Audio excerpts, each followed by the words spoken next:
Hello everyone. I hope आप सभी बहुत ही अच्छे होंगे। तो आज एक नई कंपनी की बात करते हैं। एक्जिकॉम टेलीसिस्टम्स है और इस कंपनी को मैं बेसिकली इसके आईपीओ के बाद से फॉलो कर रहा हूँ। अभी कुछ टाइम पहले इसका आईपीओ आया था और इसीलिए भी मेरे को इसमें इंटरेस्ट आया, इस कंपनी में इसीलिए इंटरेस्ट आया था बिकॉज़ आप सभी को पता है मैं एचएफसीएल को काफ़ी टाइम से फॉलो कर रहा हूँ और काफ़ी क्लोजली 2-2.5 साल पहले मैंने उसमें अपना पोजीशन बनाया था। और और इसीलिए मैं कहता भी हूँ कि मुझसे टारगेट्स मत पूछो। अगर मुझे पता होता एचएफसीएल के टारगेट्स तो मैं 2-2.5 साल पहले उसमें पोजीशन बना के नहीं बैठता हूँ। वो मेजरली जो स्टॉक चला है वो पिछले 3-4-5 महीने में ही चला है, जो भी चला है। उससे पहले उसने बहुत कोई खास रिटर्न दिया नहीं था। 20-25-30% तक रिटर्न दे के वो बैठा हुआ था एक ही जगह पे। तो जब मुझे खुद के अपने इन्वेस्टेड स्टॉक्स के टारगेट्स का नहीं पता है तो मैं आपके स्टॉक्स का टारगेट कैसे बता सकता हूँ। तो मुझे इसीलिए इंटरेस्ट आया क्योंकि जो एच एफ सी एल को लीड करते हैं, जो उनके मैनेजिंग डायरेक्टर हैं वो हैं महेंद्र नहाता। और इनका जो बेटा है अनंत नहाता वो इसका मैनेजिंग डायरेक्टर है एक्जिकॉम टेलीसिस्टम्स का और सीईओ है। तो मेरे को वहाँ से इंटरेस्ट आया और काफ़ी मतलब टेलीकॉम सेक्टर में दोनों कंपनीज काफ़ी इन्वॉल्व हैं। एक तो टेलीकॉम इक्विपमेंट बनाती है, उसका तो अलग वीडियो मैंने बनाया है एच एफ सी एल का। और ये basically power conversion systems provide करती है, एनर्जी मैनेजमेंट सिस्टम्स प्रोवाइड करती है टेलीकॉम, बेसिकली टेलीकॉम सेक्टर में। हाँ, लेकिन अब ये अपना जो इसने बैटरी बनाना शुरू किया है, बैटरी पैक्स वगैरह, लिथियम आयन की बैटरीज़, तो ये डेटा सेंटर्स में या आपके एंटरप्राइज सॉल्यूशंस के लिए आपको बहुत बड़ा बिल्डिंग है, उसमें बहुत सारी कंपनीज़ हैं, आपको पूरा एंटरप्राइज चलाना है। तो आप हमेशा मतलब ग्रिड की इलेक्ट्रिसिटी पे डिपेंड नहीं रह सकते हैं ना। आपको कोई ना कोई बैटरी स्टोरेज चाहिए होगा एटलीस्ट तब तक जब तक आपका एक suitable power supply, AC power supply ना आ जाए, क्योंकि बैटरीज़ में डीसी स्टोर होता है। एनर्जी हम स्टोर सिर्फ डीसी को कर सकते हैं, राइट। जैसे हम बीईएसएस की बात करते हैं, बैटरी एनर्जी स्टोरेज सिस्टम, या फिर किसी भी बैटरी, इवन आपके जो फ़ोन की बैटरी होती है उसमें भी डीसी पावर स्टोर होती है। तो जो आपका चार्जर होता है जिससे भी आप अपना फ़ोन चार्ज करते हैं, तो उसमें एक रेक्टिफायर सर्किट लगा होता है। वो आपके एसी करंट को, आपको पता है आपके घर का जो सॉकेट है जिसमें आप अपने चार्जर को लगाते हैं, तो वहाँ से एसी करंट आता है। अब बैटरी के जो आपकी फ़ोन की बैटरी है उसमें एसी तो स्टोर नहीं होगी, उसमें डीसी स्टोर होगी। तो आपके जो चार्जर पे एक रेक्टिफायर सर्किट लगा होता है और वो अपना जो एसी इनपुट लेता है उसको डीसी में कन्वर्ट करके आपके बैटरी में स्टोर करता है। तो ये डेटा सेंटर्स और ये बैटरी मैनेजमेंट सिस्टम में भी ये धीरे धीरे एंट्री कर रहा है, बट ठीक ठाक अभी हो चुका है इसका। मैं ये नहीं कहूँगा बहुत ज़्यादा, बिकॉज जो इसके दो बिजनेस सेगमेंट है बेसिकली इस कंपनी के। एक क्रिटिकल बिजनेस सेगमेंट है, मैं सारे प्रोडक्ट्स बताऊँगा इनके क्या क्या हैं क्रिटिकल बिजनेस सेगमेंट में, और दूसरा इनका ईवी चार्जर का सेगमेंट। तो 70% रेवेन्यू इनका आता है इनके क्रिटिकल पावर वाले बिज़नेस से। वहाँ पे ये क्या करते हैं अपने क्रिटिकल पावर वाले बिज़नेस में कि जैसे कोई टेलीकॉम का डेटा सेंटर है, या फिर टेलीकॉम साइट्स हैं, बेस स्टेशन है, या फिर कोई उनका सेंट्रल ऑफिस है जिसको आप टेलीफोन एक्सचेंज भी कहते हैं। तो वहाँ पे आपको हम हमेशा ग्रिड की इलेक्ट्रिसिटी पे डिपेंड नहीं रह सकते हैं। और मेजरली जो टेलीकॉम नेटवर्क्स होते हैं वो डीसी पे काम करते हैं। तो आपको एक पावर कन्वर्जन इक्विपमेंट चाहिए जो आपको एसी से डीसी में कन्वर्ट करे, बिकॉज एसी आएगा ना ग्रिड से अगर कनेक्टेड है आपका टेलीकॉम जो नेटवर्क है वहाँ से, तो एसी आएगा, आपको उसको डीसी में कन्वर्ट करना है। तो आपको एक कन्वर्जन सिस्टम चाहिए, तो ये AC to DC conversion systems provide करती है, 1 फेज़ का भी 3 फेज़ का भी। 1 फेज़ मतलब बेसिकली अगर जनरली स्पीकिंग मैं बताऊं, अगर 1000 वॉट से कम का आपका रिक्वायरमेंट है तो 1 फेज़ एसी से हो जाता है, एसी डीसी से हो जाता है। लेकिन अगर ज़्यादा आपको चाहिए तो 3 फेज़ आपको करना पड़ता है। उसमें आपने एसी की साइन वेव देखी है, राइट, कैसे होती है, ऑल्टरनेटिंग करंट। इट ऑल्टरनेट्स, ठीक है, वो ऑल्टरनेट करती है, इसीलिए उसका नाम ऑल्टरनेटिंग करंट है। वो एक डायरेक्शन में नहीं, 2 डायरेक्शन में जाती है, ठीक है। एक सर्किट है लेट्स से, और सर्किट में हमने वोल्टेज प्रोवाइड करी, कोई भी पावर सोर्स है, आपका सेल ले लो, छोटा सा रिमोट का सेल ले लो, वहाँ से अगर एक सर्किट, वो रिमोट के सेल से जो वोल्टेज मिलेगी, voltage is like your electrical field, electrical pressure. मतलब टेक्निकली उसे वो प्रेशर नहीं है, लेकिन उसको समझाते लोग इसी से हैं कि वो एक तरीके का इलेक्ट्रिकल प्रेशर है जिससे इलेक्ट्रॉन्स फ्लो करते हैं। अब इलेक्ट्रॉन्स, आपका सर्किट आपने कंप्लीट किया, लेट्स से आपने छोटा सा एक सेल लिया, सर्किट कंप्लीट किया, तो नेगेटिव साइड से पॉजिटिव साइड की तरफ आपके इलेक्ट्रॉन्स फ्लो होंगे। अब इलेक्ट्रॉन्स का बात ये होता है कि जब वो सोर्स से निकलते हैं, जब आप वोल्टेज प्रोवाइड करते हो, मीन्स आपका छोटे सेल में वोल्टेज है कुछ, उसको आपने वोल्टेज प्रोवाइड करी, मीन्स एक इलेक्ट्रिकल प्रेशर आपने प्रोवाइड किया इलेक्ट्रॉन्स को मूव करवाने के लिए। तो जब भी इलेक्ट्रॉन्स निकलते हैं ना अपने सोर्स से, तो उनकी टेंडेंसी होती है अपने सोर्स में वापस आने की। तो नेगेटिव साइड से इलेक्ट्रॉन्स निकले तो वो पॉजिटिव साइड में वापस आएंगे। तो अब अपने साथ जब इलेक्ट्रॉन्स निकलते हैं तो वो इलेक्ट्रिकल फ्लो लेके निकलते हैं। तो उस सर्किट के बीच में आप कुछ भी लगाओ, बल्ब लगाओ, अब लेट्स से आपका पावर सोर्स तो यहाँ पे छोटा है, तो एक एलईडी लाइट आप छोटी सी लगाओगे उस सर्किट में, तो जब इलेक्ट्रॉन्स नेगेटिव से पॉजिटिव साइड की तरफ फ्लो करेंगे तो वो सर्किट उस एलईडी बल्ब को जलाते हुए निकलेंगे। तो वहाँ से हमको एक आउटलेट मिल जाता है। ठीक है, अब Ohm's law, basically Ohm's law के ऊपर डिपेंड करता है ये। The power is equal to, मतलब वॉट, जो पावर को हम वॉट में देखते हैं, it's equal to amperes into volts, आपका करंट इनटू वोल्टेज, बट वो इम्पॉर्टेंट नहीं है यहाँ पे उसको समझाना। तो बेसिकली आपको AC DC कन्वर्जन सिस्टम चाहिए। इनफैक्ट आपके जो घर का आप जिसे इन्वर्टर कहते हैं, वो टेक्निकली एक कन्वर्टर है, बिकॉज वो कर क्या रहा है, जब आपका पावर सप्लाई आ रहा है तो आपका जो, जिसे आप इन्वर्टर कह रहे हो, जो आपको डब्बा सा दिखता है उसके नीचे बैटरी होता है, तो आपके AC से वो करंट लेता है। जब आपका इलेक्ट्रिसिटी आ रही होती है आपके घर में, वो AC से कन्वर्ट करता है DC में, नीचे बैटरी में सेव करता है वो। तो बैटरी में तो DC सेव होता है, ये ध्यान रखना है आपको, और वो AC टू DC कन्वर्ट करता है। तो उस केस में जो वो कन्वर्टर है जिसको आप इन्वर्टर कहते हैं, वो टेक्निकली आपका एक रेक्टिफायर हुआ।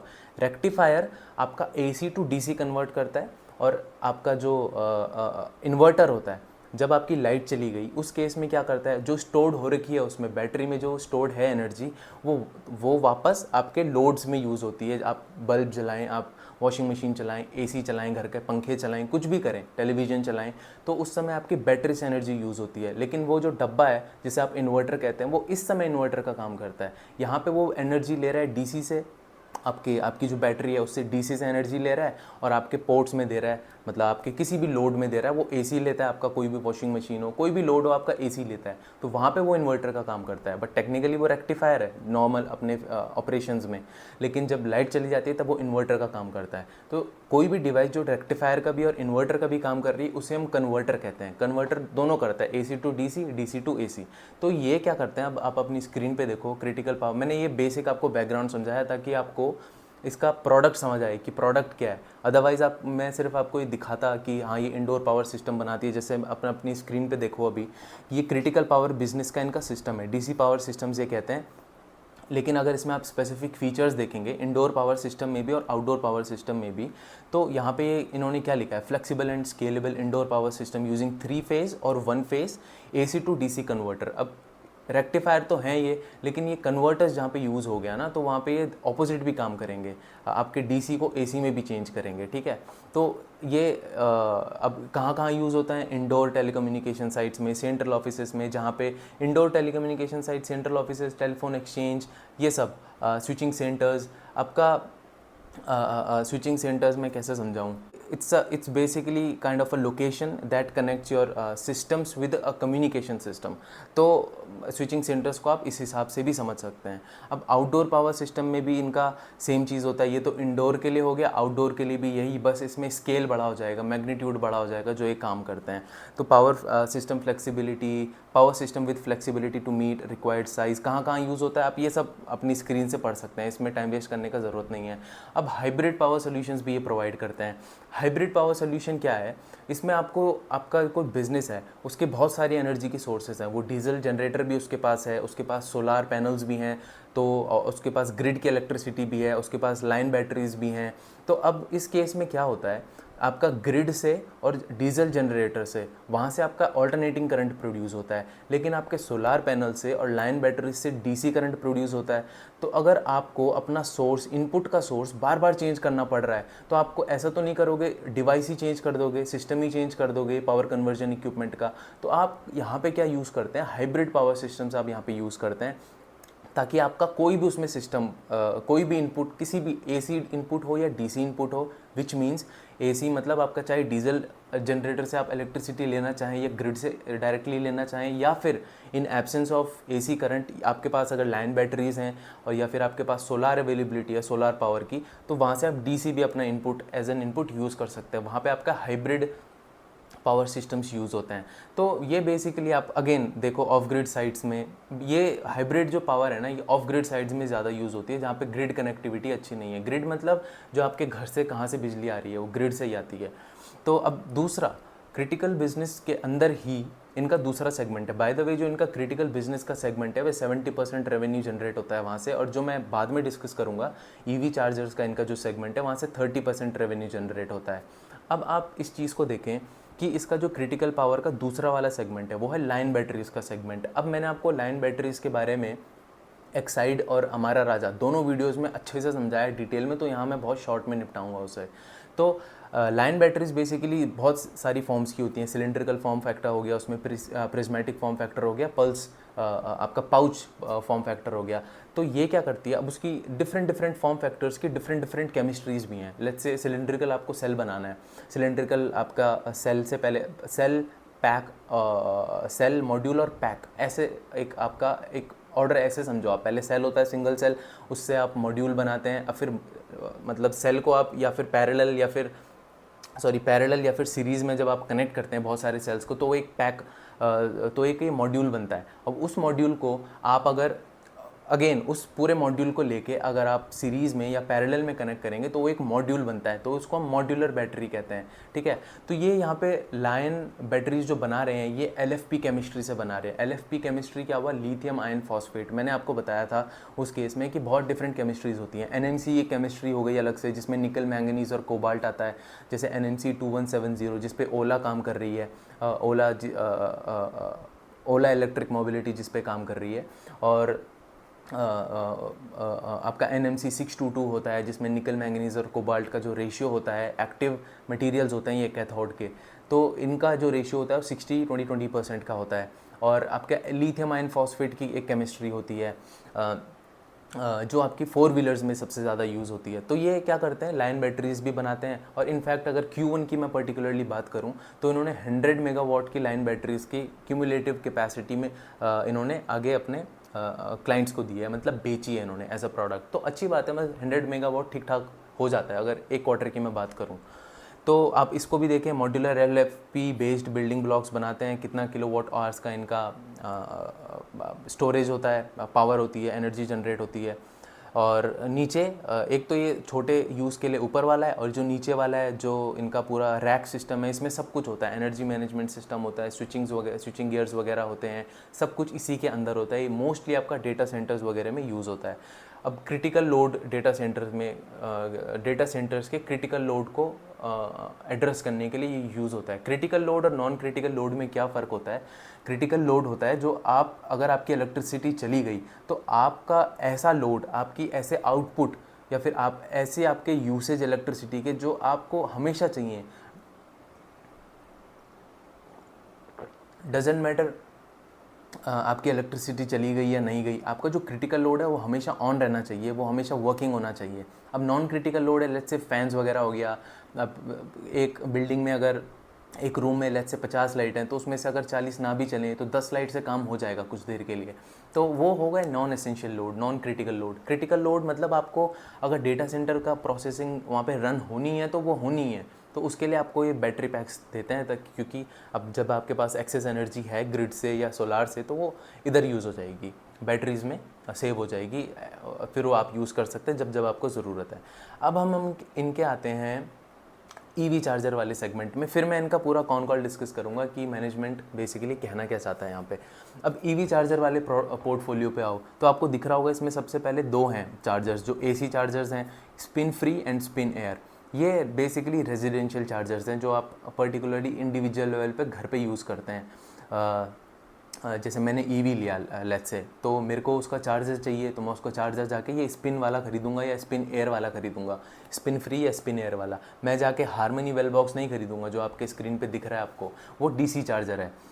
AC चार्जर और DC चार्जर में क्या डिफरेंस होता है, AC चार्जर आपका बहुत स्लो चार्जिंग करता है, ठीक है, और DC चार्जर जो होता है आपका फास्ट चार्जिंग करता है। अब ये क्यों होता है, अब मैंने आपको पहले भी बताया कि बैटरी में जब भी एनर्जी स्टोर होती है वो DC की फॉर्म में स्टोर होती है। तो विच मीन्स जब आप LFP जो आपकी बैटरी लगी है इलेक्ट्रिक व्हीकल्स में, जब आप उसको चार्ज कर रहे हैं तो आपको देना जो उस बैटरी का इनपुट है वो जाएगा DC। तो एसी चार्जर क्या करता है, आपके सॉकेट से एनर्जी लेगा, इलेक्ट्रिसिटी लेगा, तो वो एसी से ले रहा है, लेकिन जो उसको देना है अपनी कार की बैटरी में लगाना है वो तो डीसी में जाएगा। तो वो कन्वर्जन कहाँ प्लेस होता है, वो जो that conversion from AC to DC does not take place in the charger, it takes place in the charger system of the car itself. तो जो भी वहाँ पे चार्जिंग का सिस्टम होगा वहाँ पे वो एसी टू डीसी कन्वर्ट करता है और फिर डीसी को फीड करता है इलेक्ट्रिसिटी, जो उसकी बैटरी होती है एलएफपी या कोई भी टाइप की जो बैटरी है कार की। तो ये सिंस ये जो कन्वर्जन का प्रोसेस है ये चार्जर में ना होके आपका कार में हो रहा है, कार के इक्विपमेंट में हो रहा है, कार के चार्जिंग प्रोसेसेस में हो रहा है, तो यहाँ पे आपका प्रोसेस स्लो हो जाता है। इनफैक्ट आपको 6 से 8 घंटे लग जाते हैं अपने कार को एसी चार्जर से फुल चार्ज करने में या 80-90% चार्ज करने में। अब इसको कंपेयर करेंगे हम डीसी चार्जर से, जो इनके आप देखेंगे ना लास्ट में harmony wall box, harmony direct 240, harmony direct 400, ये हैं डीसी चार्जर्स। ये कहाँ यूज़ होते हैं, ये फ्लीट ऑपरेशंस में यूज़ होते हैं, जहाँ बहुत सारी कार्स को आपको जल्दी जल्दी जल्दी जल्दी चार्ज करना है। या सीपीओज ये यूज़ करते हैं, चार्ज पॉइंट ऑपरेटर्स, जो चार्जिंग स्टेशंस को ऑपरेट करते हैं, डिफरेंट डिफरेंट चार्जिंग ऑपरेशंस को। ईएमएसपीज इनको यूज़ करते हैं, जो आपके ई मोबिलिटी सर्विस प्रोवाइडर ईएमएसपीज यूज़ करते हैं, जो सारे चार्जिंग पॉइंट ऑपरेटर्स को जो चार्जिंग स्टेशंस को ऑन करते हैं।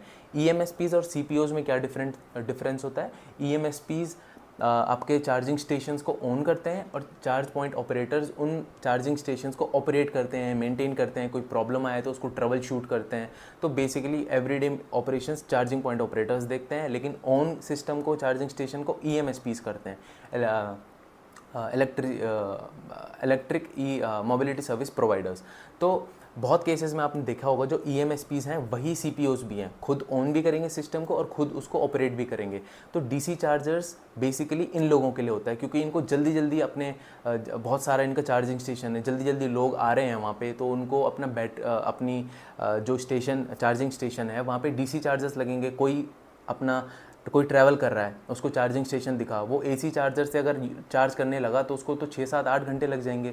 हमको तो मिनिमम आधे एक घंटे में चार्ज करना है ना।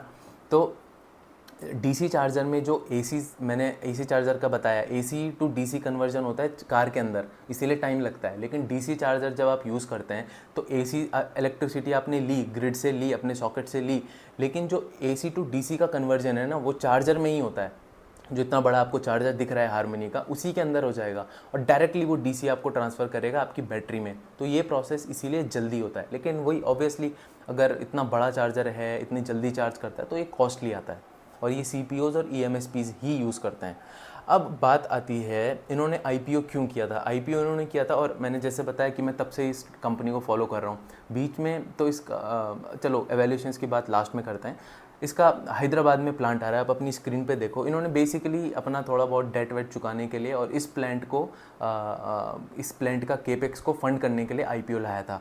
अब इस प्लांट में देखो प्रोडक्ट टाइप मतलब ईवी चार्जर्स इस प्लांट में बनाएंगे, डीसी और एसी दोनों, टेलीकॉम पावर मैनेजमेंट सिस्टम बनाएंगे, लाइन बैटरीज बनाएंगे फॉर स्टेशनरी एप्लीकेशंस लाइक आपके बेस टावर्स में या फिर डेटा सेंटर्स में। जैसे मैंने आपको बताया कहाँ कहाँ प्रोडक्ट यूज़ होंगे। अभी ये कैपेसिटी इंक्रीज़ करने वाले अपने एसी चार्जर्स की 42,000 से 180,000 मतलब 1,80,000 तक की कैपेसिटी इंक्रीज़ करने वाले हैं। और डीसी फास्ट चार्जर्स की ये करेंगे 2400 से लेके 3500 तक ये अपना कैपेसिटी बढ़ाएंगे डीसी चार्जर्स में। डीसी चार्जर्स में बताऊं तो इनके एग्जैक्ट कॉस्ट तो मैनेजमेंट ने नहीं बताया, लेकिन अभी कॉल में इन्होंने इतना इंडिकेट किया था कि जैसे जो हमारे होम चार्जर्स हैं वो तो 10-20-30 हज़ार के भी आते हैं, लेकिन जो डीसी चार्जर्स हैं वो 10-15-20 लाख तक के भी जाते हैं। तो इसीलिए मतलब थोड़ा ज़्यादा कैपेसिटी नहीं है डीसी चार्जर्स की। आप देखो as compare to AC chargers सिर्फ 3,500, और वहाँ आप देखो कहाँ तक एसी चार्जर्स में ये 1,80,000 तक बनाने का, एक्सपेंड करने का सोच रहे हैं। और ये कब ऑपरेशनल हो जाएगा ये प्लांट, ये अप्रैल 2026 में, अभी नेक्स्ट ईयर जाके ये ऑपरेशनल हो जाएगा। दिसंबर तक इसका बिल्डिंग वगैरह बन जाएगी, जो इसका equipment side of the plant है, सॉरी जो इसका इंफ्रास्ट्रक्चर है वो दिसंबर तक हो जाएगा। फिर फरवरी 25 तक फरवरी 25 तक 2025 तक इनका इक्विपमेंट वगैरह आ जाएगा और नेक्स्ट ईयर मतलब अभी 2024 चल रहा है तो 2025 में अप्रैल 2025 तक इनका प्लांट ऑपरेशनल हो जाएगा, ये ऐसा कह रहे हैं।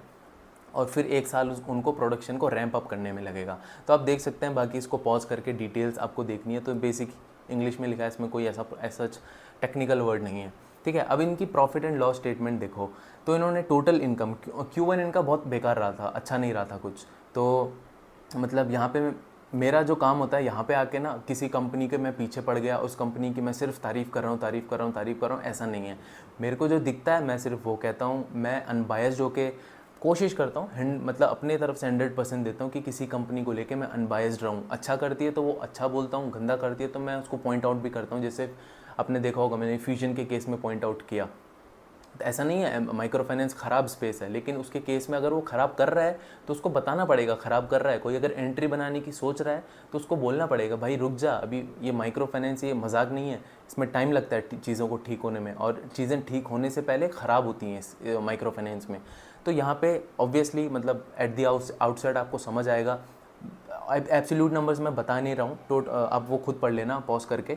टोटल इनकम आप देखो, आप क्यू में भी देखो चाहे वाई भी देखो, दोनों उसमें डिक्लाइन हुए हैं। क्यू में तो अच्छा खासा 15% का डिक्लाइन आया है, और वाई में भी 3.7% का डिक्लाइन आया है।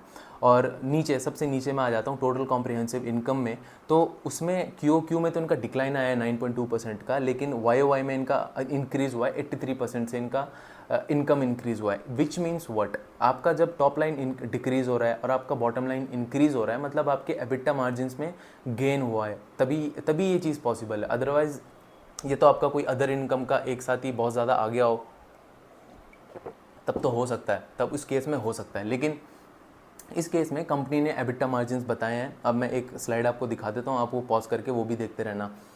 एबिटा मार्जिन्स आप देखो Q1 FY24 में सिर्फ 6.7 के एबिटा मार्जिन्स है, इस बारी वो इंक्रीज़ होकर Q1 FY25 में 9.8% के आ गए हैं।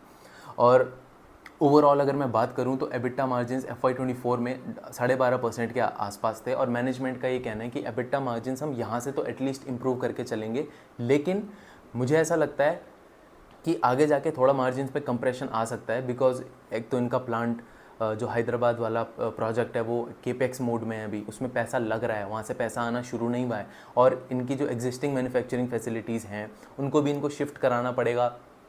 तो डुप्लीकेशन ऑफ कॉस्ट हो जाता है, फिक्स्ड कॉस्ट आपकी डबल हो जाती है या फिर इंक्रीज़ हो जाती है, कुछ फिक्स्ड कॉस्ट इधर भी लगेगी तो इधर भी लगेगी। तो उस जब तक वहाँ पे अभी 1-1.5 साल ढंग से रैंप अप नहीं होता है तो मार्जिन्स को हमें बहुत क्लोजली फॉलो करना पड़ेगा, आगे जाके प्रेशर आ सकता है मार्जिन्स के ऊपर, ठीक है।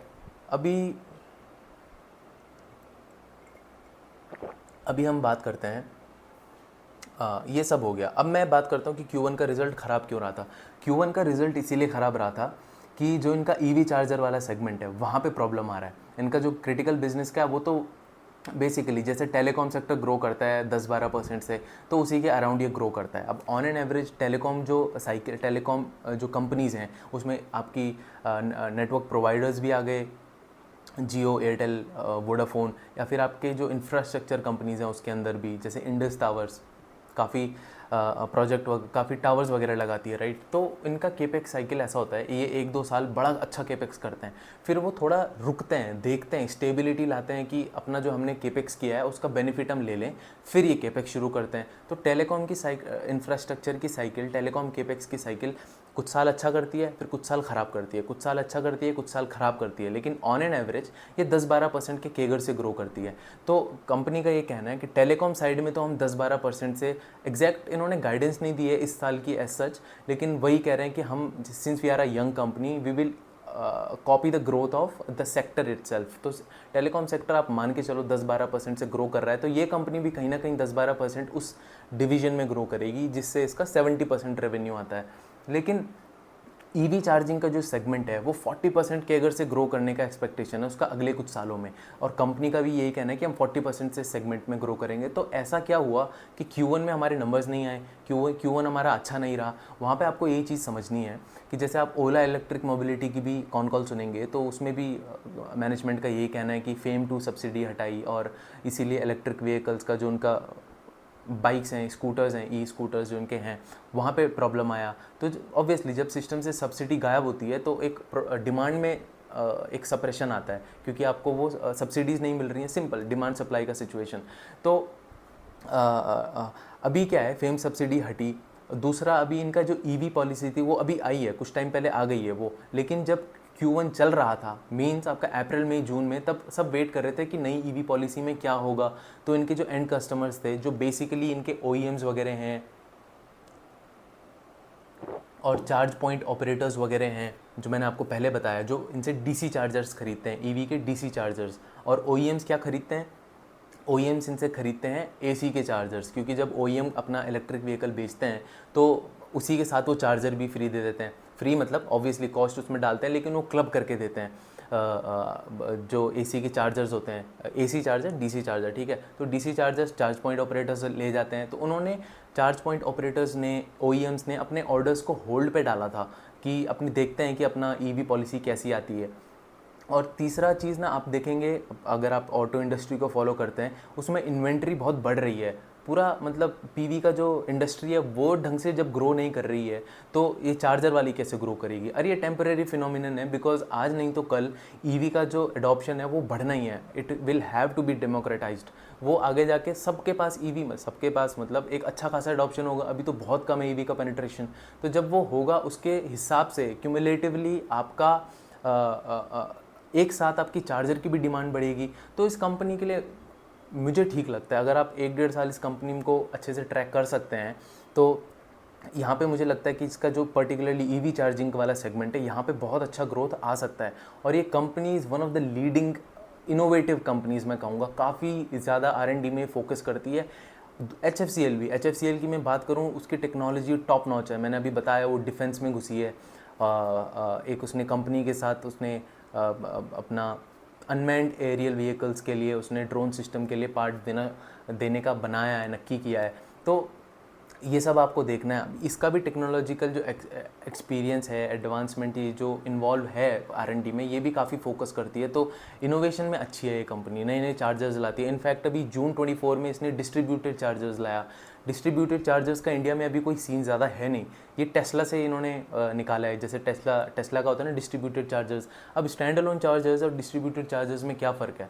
स्टैंड अलोन चार्जर्स जो सड़क के साइड में लगे हैं, वहाँ पे आप एक गाड़ी को एक चार्जर से चार्ज कर सकते हैं। लेकिन जब आपका डिस्ट्रीब्यूटेड चार्जर्स आता है, तो आपका जो सेंट्रलाइज्ड सोर्स होता है, उससे आप मल्टीपल व्हीकल्स को एक साथ चार्ज कर सकते हैं। तो इवन दो आपका जो अपफ्रंट कॉस्ट है वो डिस्ट्रीब्यूटेड चार्जर्स में थोड़ा ज़्यादा रहा, थोड़ा का ठीक ठाक ज़्यादा आता है, लेकिन आपका टर्नओवर यहाँ से बढ़ जाएगा। मतलब आप कम टाइम में ज़्यादा कस्टमर्स को केटर कर पाओगे, और कम स्पेस में भी आप ज़्यादा कस्टमर्स को केटर कर पाओगे। तो इन्होंने डिस्ट्रीब्यूटेड चार्जर्स भी निकाले। ये काफ़ी आगे रहते हैं अपनी इनोवेशन में। तो इसीलिए मेरे को कंपनीज़ वो पसंद होती हैं जो इनोवेशन करती हैं, बिकॉज जब वो इनोवेशन करती हैं ना, तो उनका कॉस्ट कम होता है। अगर कॉस्ट कम होता है तो वो कॉम्पिटिटिव जो उनको एडवांटेज मिलता है, उनका ग्रॉस मार्जिन हाई हो जाता है, उनकी सारी चीज़ें हाई हो जाती हैं, उनको मार्केट शेयर मिलता है। तो बहुत एक आप लगाओ बहुत ही अच्छी चीज़ होती है अगर कोई कंपनी का ढंग का इनोवेशन का पैटर्न है। तो ये चीज़ मैंने आपको बताई, राइट। तो क्यों इनका बिज़नेस, जो EV चार्जर्स का बिज़नेस क्यों ख़राब हुआ था, मैंने आपको उसके रीजंस दे दिए। अब इन्होंने डायरेक्ट टू कस्टमर के लिए भी डिस्ट्रीब्यूशन शुरू करने वाले हैं, ये पायलट उसका शुरू करने वाले हैं। कि अभी तो ये क्या करते हैं, अगर AC चार्जर्स कस्टमर को बेचना है, सपोज़ मैंने तो इंडिविजुअल कार लिया ना, तो मेरे को तो AC चार्जर चाहिए, मैं तो DC चार्जर नहीं लूँगा। तो ये डायरेक्टली अभी कस्टमर को नहीं बेचते, ये जिस OEMs को बेचते हैं। लेट्स से टाटा ने कोई इलेक्ट्रिक व्हीकल निकाला, तो ये टाटा को जाके इसके साथ कोलैबोरेट करेंगे और उनको चार्जर बेचेंगे। अब फिर वो अपनी कार के साथ चार्जर को कंबाइन करके कस्टमर को बेच देगा। तो ये धीरे धीरे क्या कर रहे हैं, ये डायरेक्ट टू कस्टमर के साथ ही आ जाएंगे, ई-कॉमर्स वगैरह प्लेटफॉर्म पे आ जाएंगे, और वहाँ से डायरेक्टली कस्टमर को बेचेंगे। वहाँ से इनको प्राइसिंग का एडवांटेज होगा, बिकॉज ये अगर OEMs के पास जाके कोलैबोरेट करते हैं तो वो बहुत अच्छे निगोशिएटर्स होते हैं OEM, इनको इतना ज़्यादा प्राइसिंग एडवांटेज मिलता नहीं है वहाँ पे। तो वो चीज़ भी आपको देखनी है। बाकी इन्होंने क्या किया, हबजेक्ट एक कंपनी है, उसके साथ इन्होंने टाई अप किया है। वो बेसिकली आपका सॉफ्टवेयर प्लेटफॉर्म है। अब क्या होता है, जैसे आप लेट्स से आपके पास जियो का सिम है, तो आप अगर जियो के नेटवर्क एरिया से बाहर चले गए, अब्रॉड चले गए, तो वहाँ पे जियो के टावर्स तो नहीं है, लेकिन आप फिर भी सिम को यूज़ कर सकते हो, ऑब्वियसली एक इंटरनेशनल पैक डला के। तो वहाँ पे आप किसी और नेटवर्क सर्विस प्रोवाइडर के नेटवर्क में हैं, और वहाँ आप थोड़ी देर के लिए वो नेटवर्क यूज़ करते हैं अपना सेम सिम लेके, तो आप बेसिकली वो रोमिंग वाला कॉन्सेप्ट हुआ, राइट।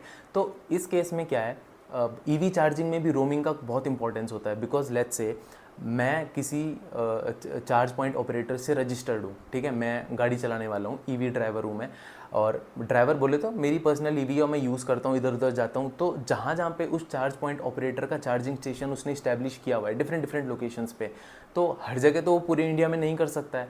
तो मैं अगर उसके charge point stations, charging stations के नेटवर्क से बाहर चला गया, तो मैं सिमिलर किसी नेटवर्क, चार्जिंग स्टेशन नेटवर्क से अपना गाड़ी को चार्ज कर सकता हूँ। तो वो होती है रोमिंग वाला कॉन्सेप्ट। उससे आपकी जो इंटर ऑपरेटिबिलिटी होती है चार्जिंग की, वो बढ़ जाती है, और इसी से आपका जो ईवी का, नहीं कहते ईवी एंग्शियस है कस्टमर्स, अभी ईवी को लेके थोड़ा उनको प्रॉब्लम है कि मतलब डिस्टेंस एंग्जाइटी है कि कितना चलेगी ईवी, तो वो ख़त्म करने के लिए इन्होंने हबजेक्ट के साथ भी कोलैबोरेट किया है, which is a very good thing, क्योंकि अगेन हर चीज़ में टेक्नोलॉजी के साथ अच्छे से कोलैबोरेट कर रहे हैं।